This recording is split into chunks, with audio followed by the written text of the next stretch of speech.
Et yo tout le monde, c'est Maxigan, j'espère que vous allez bien. Aujourd'hui on se retrouve pour une nouvelle vidéo sur un nouveau film qui n'était pas prévu au programme.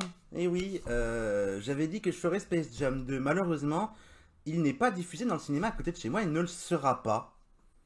Dans un sens, ça me fait économiser un peu d'argent. Hein, voilà. Donc j'ai préféré remplacer cette critique par un autre film, prise de vue réelle slash animation par Warner avec les Looney Tunes. J'ai pris le film de 2003 réalisé par Joe Dante, les Looney Tunes passent à l'action, euh, qui de base devrait être bon étant donné que l'on parle quand même du réalisateur des Gremlins. Alors, pour vous résumer l'histoire, DJ est un simple gardien dans les studios Warner et voudrait devenir cascadeur. Bon, il n'y arrive pas, et on va lui demander, d'ailleurs, DJ est joué par Brendan Fraser, que vous avez peut-être connu dans La Momie, la trilogie La Momie de Stephen Sommers, qui sont de très fins. Le premier est bon, le deuxième ça va, le 3 au secours, mais bon, bah voilà. Qui va se retrouver à devoir virer Daffy Duck sous les ordres de Jean. Ah, j'ai plus son nom.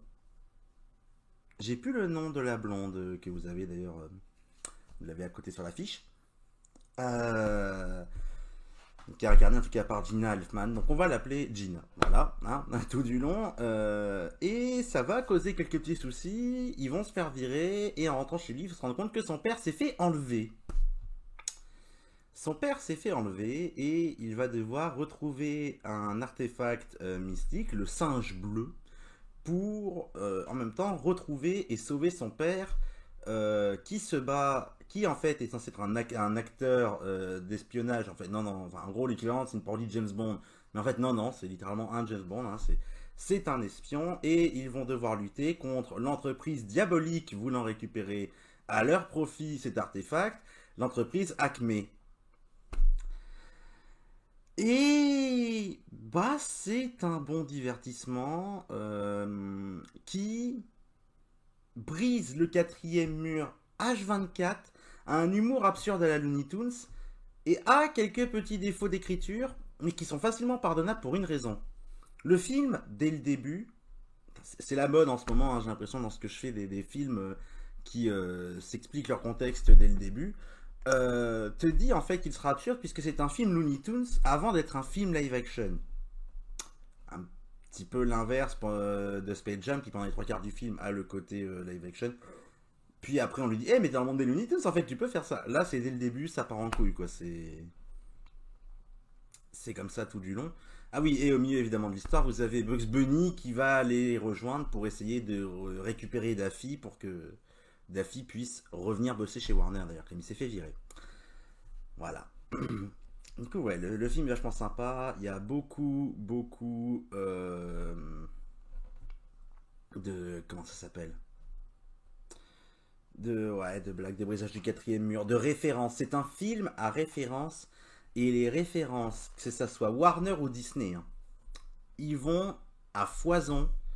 Un petit conseil, ne faites jamais un jeu à boire, ou en tout cas avec de l'alcool, genre, faites pas un jeu à boire au whisky ou à la vodka sur les références dans ce film, parce que moi je vous dis, hein, au bout de 20 minutes, vous êtes sous la table en PLS. C'est ahurissant, mais c'est plutôt bien fait. Après, ça essaye de jouer sur la fibre nostalgique pour les parents et la fibre aussi des enfants, parce que bon, il y a quand même beaucoup de personnages un peu de dessins animés ou autres, ou de vraiment de choses cultes. On a du Star Wars, on a du Batman, on a de l'Indiana Jones, on a du James Bond, évidemment.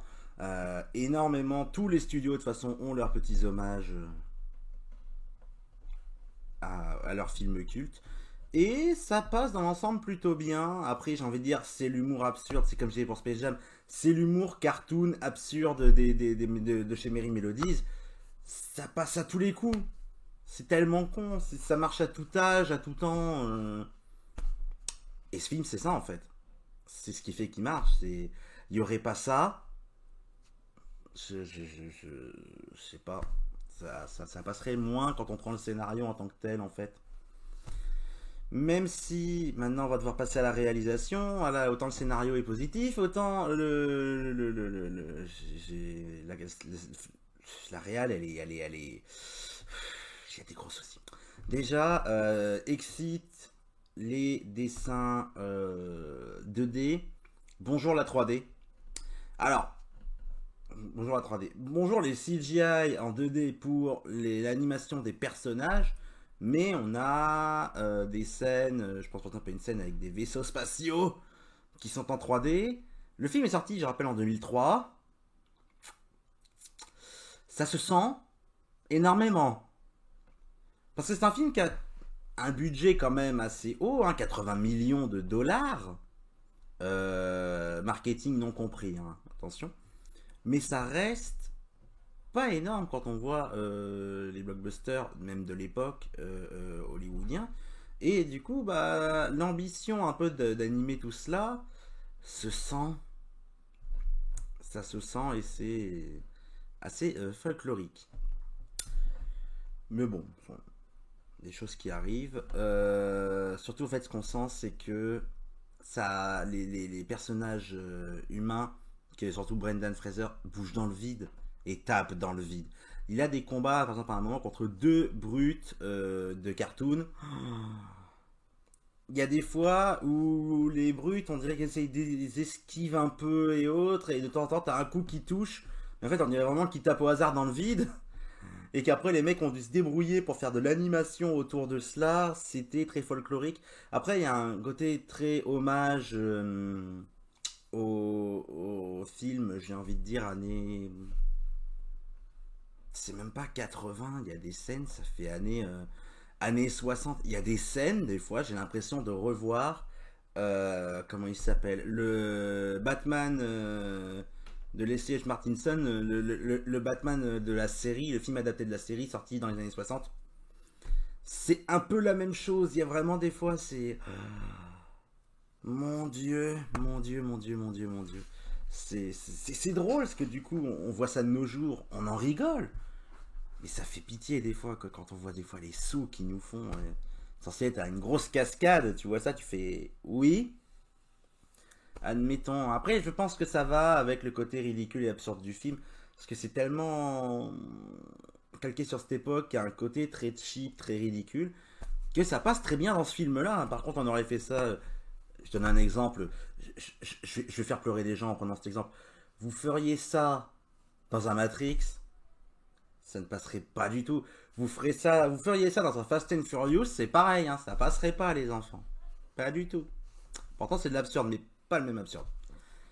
Donc voilà pour cette petite critique des Looney Tunes passe à l'action pour remplacer Space Jam 2. Malheureusement, j'en ferai peut-être une critique, je le regarderai probablement, mais du coup je vais attendre qu'il sorte en VOD. Parce que sinon il faudrait que je fasse une heure de route pour aller le voir et j'ai autre chose à faire qu'une heure de route pour voir ce film qui en plus comment je vais dire ça, dont je me méfie en fait toujours autant. Donc on va rester comme ça, ce sera très bien. Voilà, sur ce, merci à tous d'avoir regardé. N'hésitez pas à vous abonner, mettre un like, un dislike ou laisser un petit commentaire. Sur ce, je vous dis bon courage, à la prochaine, ciao.